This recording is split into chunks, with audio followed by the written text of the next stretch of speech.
परम प्रेममय श्री श्री ठाकुर परमेरिथा जगज्जननी श्री श्री बड़मा परम पूज्यपाद जुगाचार्य श्री श्री बरदा आजिर पूज्यपाद श्री श्री आचार्य देवଙ୍କ श्री चरण कमल अनंत कोटि प्रणाम निवेदन करुछि। सभी गुरु परिवार श्रीचरण में अनंत कोटि प्रणाम निवेदन करुछि। मोर ये भिडियो देखुथिबा प्रत्येक गुरु भाई और माँ मानू अंतरर आनंदित जयगुरु श्रद्धा भक्ति भल पाइबा मोर प्रत्येक श्रोता बंधु मानू जो मैंने भी मो भिडियो देखुं से समस्त को मोर अंतरर आनंदित जयगुरु। सबुदिन पर आज यही शुभ दिन आउ एक सुंदर विषय आलोचना करबा जहाँकि आम मान अत्यंत प्रेरणामय हो आम मान बहु कम आसु आम जीवन मधुमय हो जाऊ यह ही मोर परम पिता श्रीचरण विनम्र निवेदन।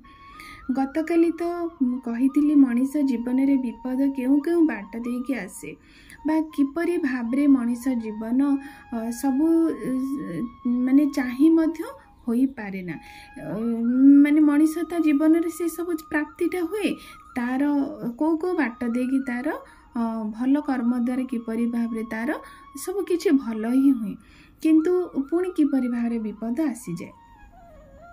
आमे आज देखिबा मनीष तो सब प्रकार सुख शांति आनंद से चाहूची से सब करने को चेष्टा करुची सत् कर्म करुची जो माने भी विभिन्न धर्म को ग्रहण करिसेंती से माने समूह दिग दे समस्ते से सब किछि करुचंती किंतु पुणी सेथिरे कौन सब भूल रही जाउची तार भूलटा सब प्रकार भल करने फल मनीषर त्रुटि रही जाउचे कोठी से लैगटा कोठी से रंध्रटी कौन सेटा आज आम आलोचना विषय रे जानिबा।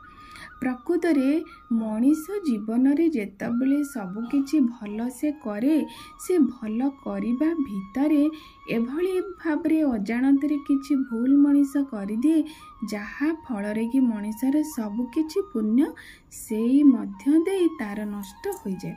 सेटा आमे माने आलोचना माध्यम रे उदाहरण माध्यम रे आमे माने जानि परिबा। जेपरी भावरे आमे गोटे नौका नौचे जल रे माने यात्रा करिबा पई आमे तो नौका सब भावरे भल भावरे सब ठीक ठाक नौका बनैले सेठी आमे जेंकी बस समते माने जेंकी सेठी यात्रा करिबा पई सेठी से बसी रहिले गोटे स्थान अन्य स्थान जिबा पई तापरे आमे से नौकारे बसिक अन्य स्थान को जिबा किंतु देखा गला नौकारे कोनोसी भावरे तो आमे ठीक भावरे करिचे किंतु पानी धीरे धीरे धीरे धीरे पशि जाउची ऊपर माने से जानि पाउना पानी टी को बाटे पशिची किंतु सेठी से माने जानि पारना नौकार तलर कोनोसी एक जगार टिके मात्र रंध्र रही जहाँकि माने कहार आखि को देखा जाउनी किंतु से भीतर दे जेतबेले पानी प्रवेश करी करी बहु भाव पानी प्रवेश करीगला एमती गोटे समय आसला संपूर्ण रूपे नौकार पानी भर्ती होई नौकाटी बुड़ीगला किंतु से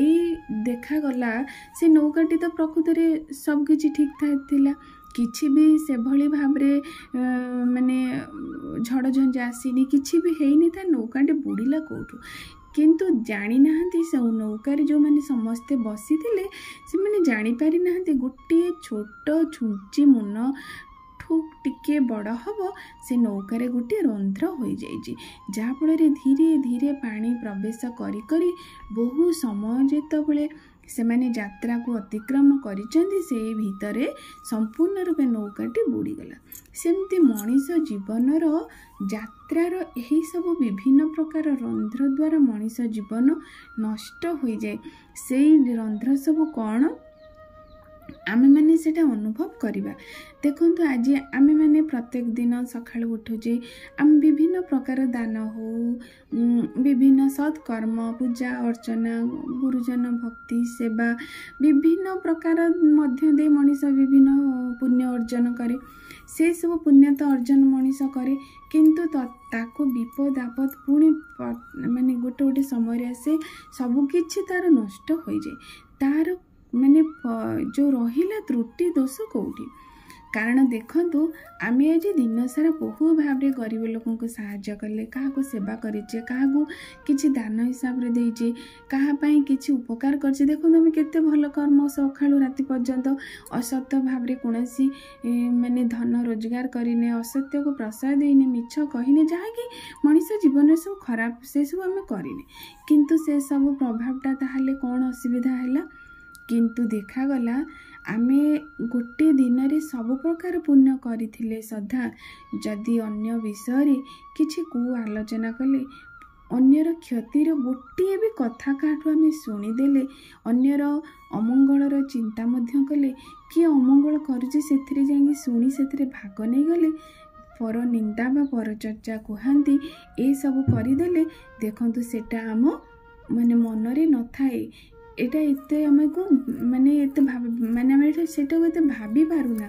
किंतु देखंतु ए टिके कथा निज जीवनर गोटे दिनर नुहे, जन्म जन्मर केते भी साधनार जो संचित कर्मफल आमे रखे से सब ध्वंस हो गला केवल गोटे पर निंदा बा पर चर्चा करने माध्यम रे।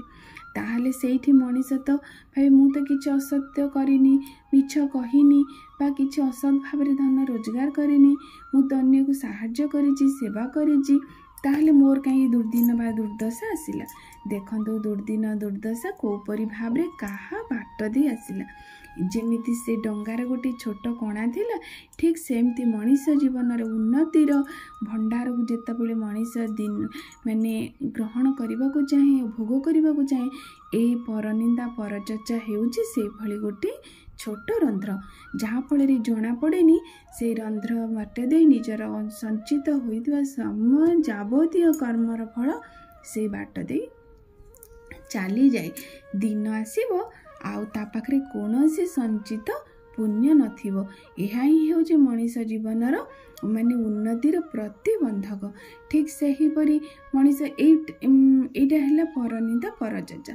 तापर अन्यर मु तो अमंगल कहार करिनी किंतु मु शुणुची, ता अर्थात देखंतु मनीष आम जीवन तो गोटे पात्र। मु गोटे उदाहरण देले जना पड़िबो।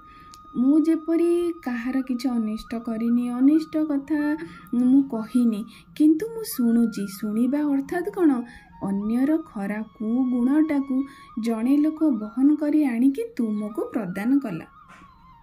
माने जन को खराब कथा जड़े हुए तो बहुत खराब कर्म रे लिप्त, से कथाटी सी जो करुची सी तो लिप्त है, किंतु से कथा को जड़े देखिकी आसिकी तुमको कहला, अर्थात से खराब गुणटी ता पाखरु तोली आनी तुम पाखरे प्रवेश करदेला।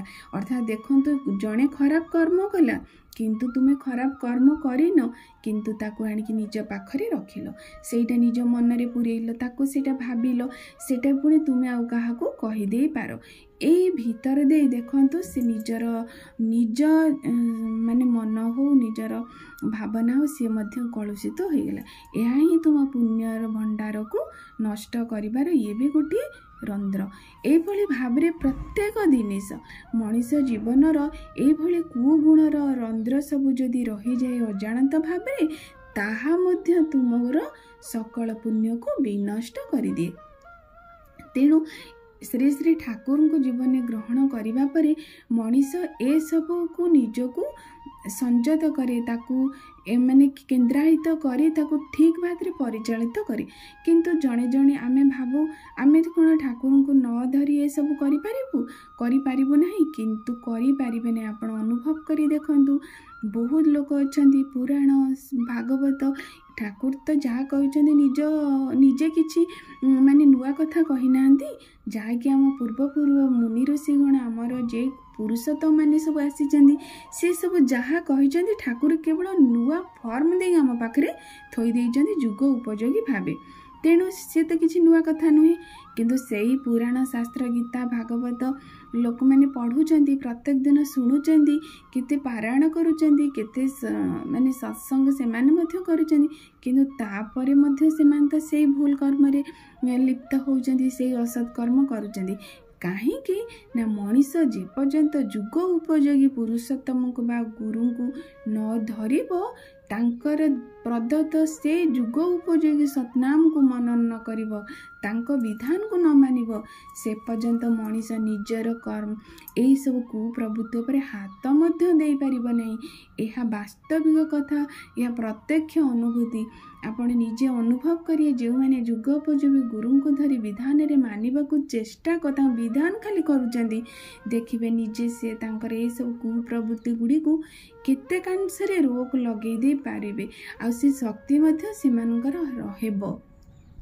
ଯଦି ଯୁଗ ଉପଯୋଗୀ ଗୁରୁଙ୍କୁ ଆମେ ଧରିବା ନାହିଁ, ଯୁଗ ଆଉ ଯେତେ ଚାହିଁବା ତାଙ୍କ ବିଧାନ ଗୁଡ଼ିକୁ ଆମେ ନ ଧରି ସେଇ ପୂର୍ବ ବିଧାନ ତ ଯାହା ଶ୍ରୀ ଠାକୁର ଦେଇଛନ୍ତି ତାକୁ ଆମେ ଯେତେ ବି କରିବା, ଆମେ ତାକୁ ଆମର ସେଇଟା ଆମର ବଶୀଭୂତ କରିପାରିବା ନାହିଁ। ଏହା ହିଁ ହେଉଛି ପ୍ରକୃତ ଆଲୋଚନାର ବିଷୟ। ତେଣୁ ଆଶା କରି ଆପଣମାନଙ୍କୁ ଏ ଆଲୋଚନାଟି ପ୍ରେରଣାମୟ ହେଉ। ଆପଣମାନେ ଏ ଆଲୋଚନା ନେଇ ଆପଣଙ୍କ ଜୀବନରେ ବହୁ ପରିବର୍ତ୍ତନ ଆଣନ୍ତୁ। ଏହା ହିଁ ମୋର ପରମ ପିତାଙ୍କ ଶ୍ରୀଚରଣରେ ବିନମ୍ର ନିବେଦନ। ଆଜି ପାଇଁ ଏଇଠି ଭିଡ଼ିଓଟି ରଖୁଛି। ଆଗାମୀ ଦିନ ଏଇଭଳି ଆଉ ଏକ ସୁନ୍ଦର ଭିଡ଼ିଓ ନେଇ ଆପଣମାନଙ୍କ ପାଖକୁ ଆସିବି। ରହୁଛି। ସମସ୍ତଙ୍କର ସର୍ବାଙ୍ଗୀନ ମଙ୍ଗଳ ପ୍ରାର୍ଥନା ପରମ ପିତାଙ୍କ ଶ୍ରୀଚରଣରେ ନିବେଦନ କରି ଆଜିର ଏଠି ଭିଡ଼ିଓ ରଖୁଛି। ଜୟ ଗୁରୁ।